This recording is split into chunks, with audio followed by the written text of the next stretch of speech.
больше, чем в создании сессионного мультиплеера, какой был в Dead Space 2. Да что там, кооператив почти стал частью самой первой Dead Space, но Visceral в последний момент отказалась от него в пользу более целостного и атмосферного опыта. Однако, в конце концов, мультиплеер все же настиг их. Хотя это случилось совершенно неожиданно. Мы уже говорили, что кооператив был добавлен на очень поздних этапах разработки. EA приложила массу усилий, чтобы убедить общественность в обратном, но кривоинтегрированный в сюжет Карвер говорил сам за себя. И даже это полбеды. Идея, с которой разработчики явились на ковер боссом, была отличной. Тогда как первый игрок управлял Айзеком, второй брал под контроль персонажа, которого создатели окрестили тенью Айзека. Альтер-эго героя, представленное во плоти. Скорее всего, у него было свое имя и свой внешний вид, но сама соль была в том, что оба игрока видели мир по-разному на протяжении всей игры. Задумка была в том, чтобы время от времени они обменивались своим видением происходящего, постоянно спорили бы о том, что реально, а что нет. И только ближе к развязке понимали бы, что сама игра пытается настроить их друг против друга. Бен Ванат говорил: «Вы можете встретить подобные моменты несколько раз на протяжении текущей кооперативной версии Dead Space 3, но у нас было так мало денег и времени, чтобы поработать над этой ее стороной. Было очень тяжело сделать из этого что-то стоящее». В итоге и этот концепт не устроил руководство. Спустя пару совещаний тень Айзека превратили в Карвера, безликого солдафона, который даже не удостаивался экранного времени в кат-сценах, где должен, по идее, присутствовать. Но были и другие серьезные вещи. Так, по оригинальной задумке верстак имел гораздо больше значения. Игроку необходимо было думать, как правильно сконструировать оружие. У геймдизайнеров была система, благодаря которой каждый действительно мог ощутить себя кем-то вроде инженера. У вас бы появлялась действительно тесная связь с той пушкой, сборка которой далась вам с кровью и потом. Но верстак упростили. А потом еще и навязали микротранзакции, хотя игра создавалась абсолютно без учета этого аспекта.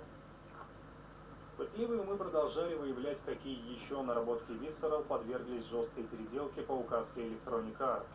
Так, расследование сайта videogamer.com показало, что замена боеприпасов с индивидуальных для каждого оружия на общие для всех тоже была произведена в последний момент разработки.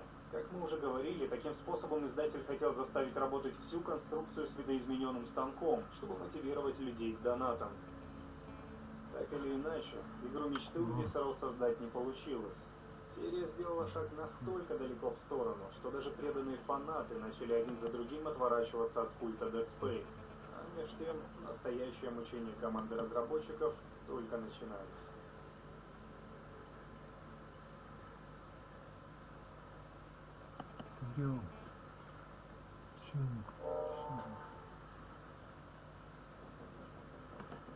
Dead Space стала коммерческим провалом для Electronic Arts, и атмосфера в Visceral была упадническая. Многие говорили о том, что постоянно испытывали ощущение, что студия вот-вот закроется. Но руководство решило дать подразделению еще один шанс.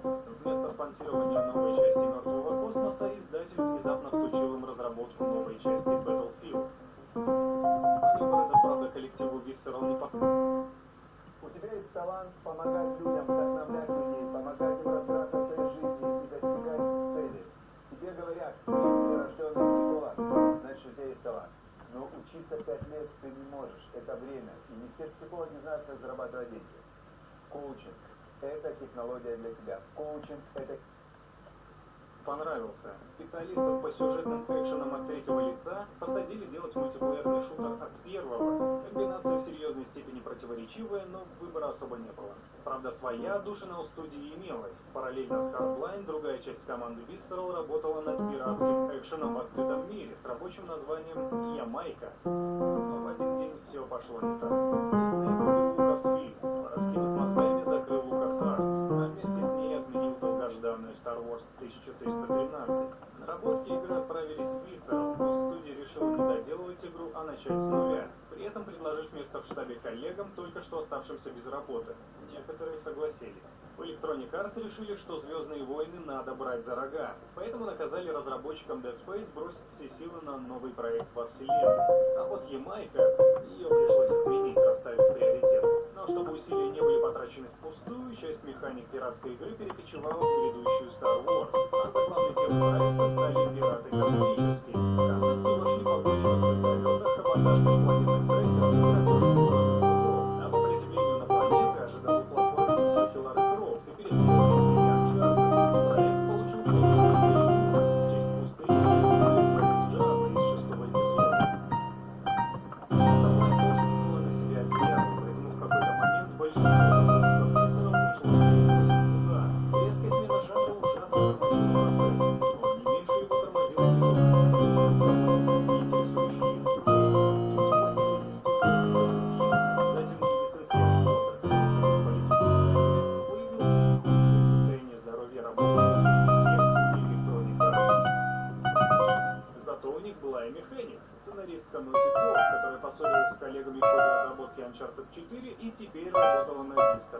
Правда, Кенни зачем-то потащила Uncharted за собой. Ей не понравился готовый концепт экшена в открытом мире, и она настояла на линейной истории духе приключений Дрейка. Разработчиков не пришлось уговаривать. Они решили взять за основу свой космический пиратский сеттинг, но втиснуть его в более замкнутые пространства. Кодовое имя проекта снова сменилось. Теперь это написало гордое имя RegTech. Концепт быстро разросся в историю. Это должны были быть похождения разного сброда, от пропагандистов до дочерей мафии, которые бы попадали в разные авантюры и элегантно с ними путались. Никаких джедаев и сил. Взамен новой способностью героев должен был стать саботаж. Сложившийся образ грядущей игры приводил в восторг даже самих разработчиков. Время шло, Hardline ушла в печать. Однако путь по-прежнему был расплод. Они работали над RegTech, а другие продолжали поддерживать Hardline, накачивая его дополнительным контентом. По словам одного бывшего сотрудника, создавалось ощущение, что к «Звездным войнам» допускались избранных, тогда как работников второго сорта сбрасывали в яму Battlefield. Согласно плану, после того, как все долги с Hardline будут закрыты, команда вновь объединится для работы над RegTech. Сейчас над спин-оффом Star Wars работало всего 30 человек, хотя даже сколько Visceral немного рассчитывало 100 сотрудников, включая 4 миллиона 200. Кроме того, даже эти 100 людей обходились электроникам очень дорого. Обе студии находятся в Сан-Франциско, а жизнь в округе стоила совсем недешево. Не говоря уже о том, что местные власти не предлагали никаких налоговых льгот для разработчиков, в отличие, например, от властей Остина, Ванкувера или Монреаля. Visceral стала самой дорогой студией в Electronic Arts.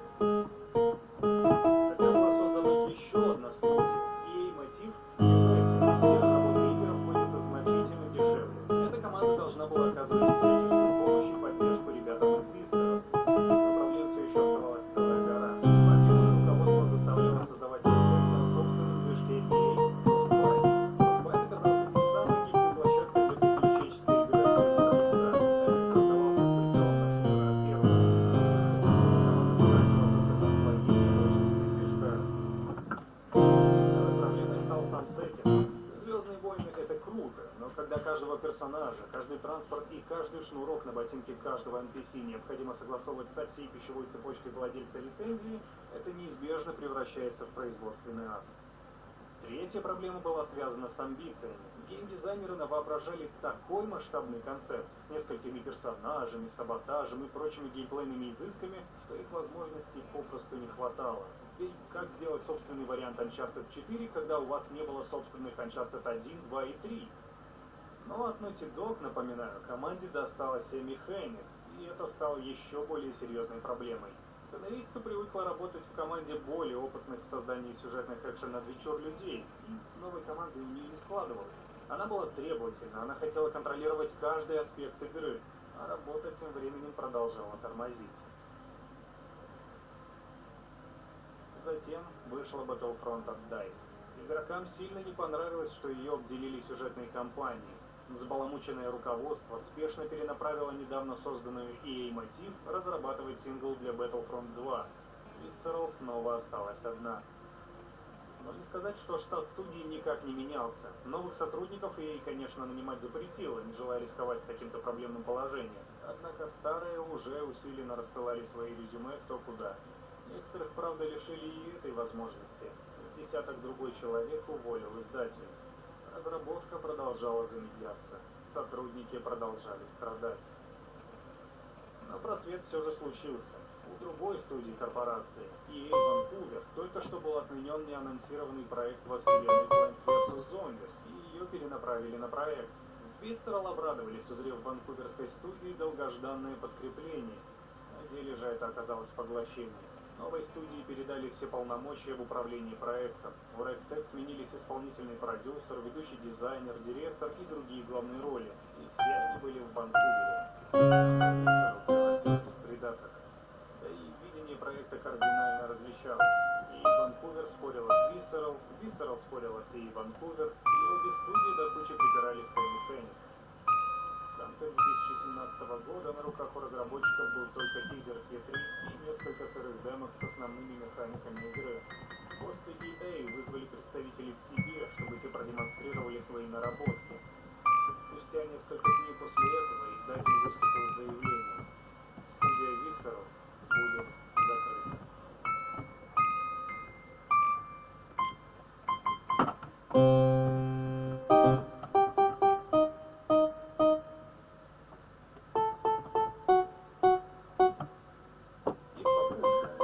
директор Visceral, теперь работает директором по развитию в Striking Distance, дочерней студии PUBG Corporation. Он говорит, что Dead Space навсегда остается в таком месте где-то в сердце у любого теперь уже бывшего сотрудника Visceral. И ему определенно интересно, что они могли бы сделать с нынешними возможностями, если они все еще работали над ней. Крем спойлер. После отец Dead Space работает генеральным директором Dungeon Striking Distance. Он заявил, что хотел бы однажды вернуться к работе над Dead Space, если ему бы представилась такая возможность. Правда, с поправкой на то, что он бы вычеркнул из канона сиквел и триквел и предложил бы альтернативное развитие истории вселенной. Иэн Милхэм, арт-директор Visceral, отвечает за спецэффекты на съемках диснеевского «Мандалорца». По его словам, он бы очень хотел сделать очередную номерную часть Dead Space.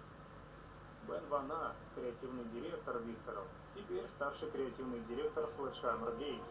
Время от времени в качестве хобби он рисует арты, стилистики подозрительно напоминающие одну вселенную. Однако поработать над гипотетическим продолжением Dead Space он не хотел бы. Вместо этого он хотел бы вернуться во времени и исправить все ошибки предыдущих частей с учетом текущего опыта. Дина Игнасио, дизайнер интерфейсов Visceral, теперь работает менеджером по дизайну VR-приложений, принадлежащих Фейсбуку. Он с теплотой вспоминает о тех временах, когда он бок о бок с другими профессионалами, ставшими для него семьей, работал над Dead Space. Ганнер Райт, голос Айзека Кларка, продолжает сниматься в фильмах и сериалах, и иногда озвучивает игры. Даже много лет спустя он иногда мечтает о том, чтобы воплотить роль космического инженера на больших экранах.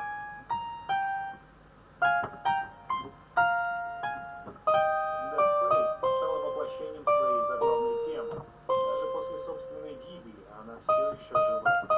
Жива в сердцах ее создателей, для которых проект стал важной вехой в их биографии. Жива в сердцах прочих разработчиков, потому что влияние серии все еще можно отследить в других играх, и вообще это тема для отдельного видео. Наконец, жива в сердцах фанатов, которые сами не потеряли надежду на неожиданное воскрешение, но даже и без этого рады предаться прекрасной ностальгии. В такт мертвому космосу это был долгий и напряженный, но волнительный путь, который мы прошли вместе, который сделал нас едиными.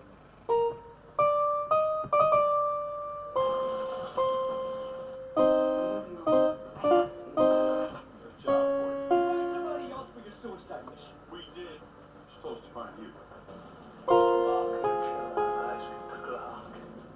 Thanks for the rescue back there. We're not friends. This place is a junkyard, more like a graveyard. You found us. Oh, baby. So much going on. You need to stop the marker. Hey! Hey!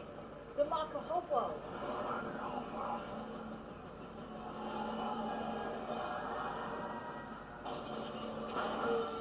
You want to die here, now's your chance. I'm taking control of this mission again. You are the real problem here, Clark. You betrayed us. I tried to save you. Then we leave you behind. I love you.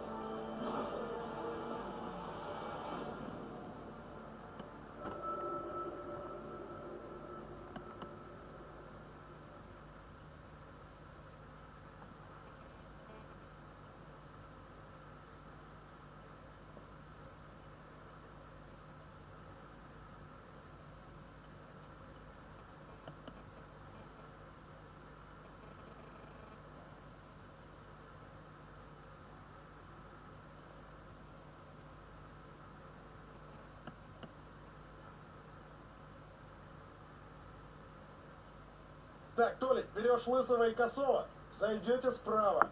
Колян, ты с ребятами постараешься зайти им в зад. Вот как за, так сразу Колян. И где говорить ха-ха? Не, ну это ты прогнал. Да хорош уже.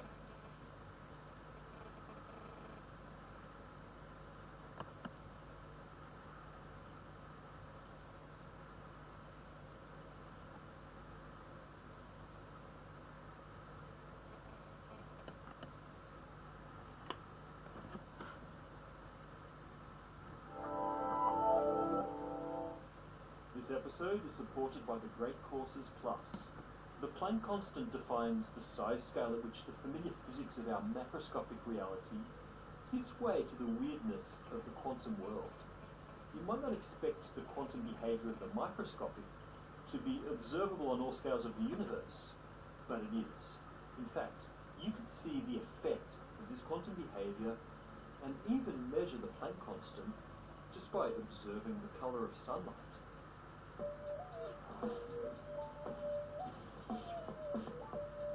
Zeno's famous paradox tells us that it's impossible to overtake a tortoise. Run as fast as you like.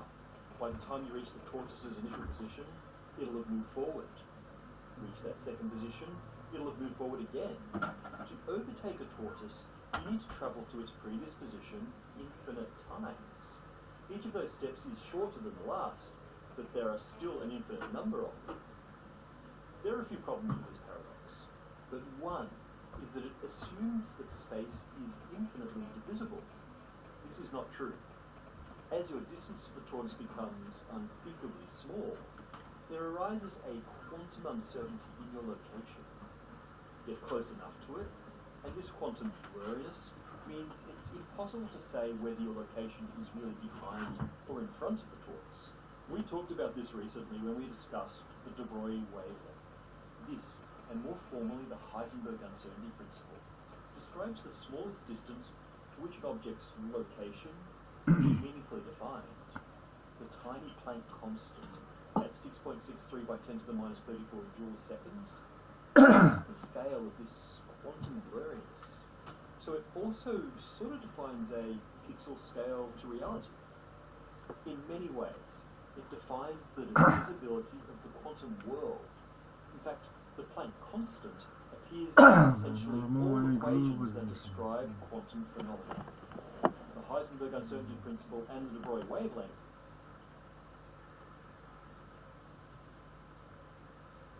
This video is about learning styles. What kind of learner are you? Oh yeah, I'm a visual person, so like I can see things, yeah. I think visual learning. Visual. I mean, like, I remember formulas like auditory. I need to be like interactive with the material. I like to learn by doing myself. Very hands-on. Hands-on learning. Hands-on? So like, if I have a model, I'd like to look at that and look it over. Part of this video is sponsored by Google Search. There is this idea in education that everyone has their own preferred way of learning, their so-called learning style. If information is presented in accordance with the learning style, well, then they'll learn better. Now, there are dozens of different learning style theories, but the most common one identifies 4 main learning styles: visual, auditory, reading, writing, and kinesthetic, or VARK for short. Visual learners learn best from images, demonstrations, and pictures. People may say things, but I can't really, like, take it in. I just gotta see them act it out or write it or something. Auditory learners learn best from listening to an explanation. Like, in school, I was always engaged in a lecture, and that was usually good enough to pass a test. Reading, writing learners learn best from reading and writing. Like, I can get pretty much anything out of reading a textbook or something. And kinesthetic learners learn best by doing, physically interacting with the world. Hands-on. You have to touch things, you have to play with things. You know, it's a contact sport. You have to do it yourself. I want to try something with you, a little experiment. I want to show you 10 pictures of things, and I don't want you to say anything while you're looking at them, and at the end of the 10, you tell me how many you can remember. Okay. Okay? Okay. Okay. Now, learning styles make intuitive sense because we know everyone is different. Some people have better spatial reasoning, others have better listening comprehension. We know some people are better readers, while others are good with their hands. It sort of very much fits with a broad strain of thought in sort of the recent Western tradition. Is like, we're all unique, we're all different, and so you don't want to say like everybody learns the same way. That sort of conflicts with our feelings about what it means to be human. So doesn't it make sense that people should learn better in their own preferred learning style? Well, teachers certainly seem to think so. A survey of nearly 400 teachers from the UK and the Netherlands found that over 90% believed that individuals learn better when they receive information in their preferred learning style. Just like every professor has a different style of teaching, you have a different style of learning. But when his teacher starts using visuals, Jonathan finds it easier to focus and understand the material, so he might be a visual learner. Can you tell me what that means to you? Like, what does it mean to be a visual learner? To me, it means that for me to learn something, sometimes I need to draw it, or I need to write it down, or I need to see a picture or a movie. For example, science classes, I get bored easily just listening, and I think it's more interesting for me to actually be able to do it. How do you know that you're a visual learner? I don't. I just assume. To take advantage of learning styles, then teachers need to do two things. First, identify the learning style of each of their students. And second, teach each student in accordance with their learning style. On the VARC website it says, once you know about VARC, its power to explain things will be a revelation. But before you take an online learning styles quiz, it's a good idea to ask, do learning styles even exist? I mean, do you have one? And if you're taught in accordance with it, would you learn better? Well, you could test this by running a randomized control trial, where first you would identify learners with at least two different learning styles, say visual and auditory, and then randomly assign the learners to one of two educational presentations, one visual, one auditory. So for half of the students, the experience will match their learning style, and for the other half, it won't. And then you give everyone the same test. If the learning style hypothesis is correct, the results should show better performance when the presentation matches the learning style than when they're mismatched. I tried a very unscientific version of this experiment on the street. For some people, I matched their learning style, so I showed visual learners pictures of 10 items. But for other visual learners, I read out the items instead. Bell, penguin, sun. Okay, I'm maxed out. How many can you remember? Yeah, air, knife, duck, heart, butterfly. Apple, bicycle, guitar. There's a spider. Did I say I already? Trumpet, pear, butterfly, Knife, boat, heart, heart. I couldn't tell you the rest. That's all I got. Most people could remember only about 5 or 6 things. Yeah. Six. Yeah. This is not bad. All right. Six. 6 out of 10, which is not bad, right? Oh, all right, yeah. Passing score. Handle. Everyone forgets the handle. But a few could remember substantially more, say 8 or 9 items. bug, I don't know if I said bug. Guitar, bike, eye, bell, spoon, sun, chair. I'm forgetting the last two. That's pretty good. 8 is really good. Oh, cool. 9? 9. Very impressive. But the reason didn't seem to be because the presentation matched their preferred learning style, but because they employed a memory strategy. So, like, as you were showing, I was, like, making an order in my head.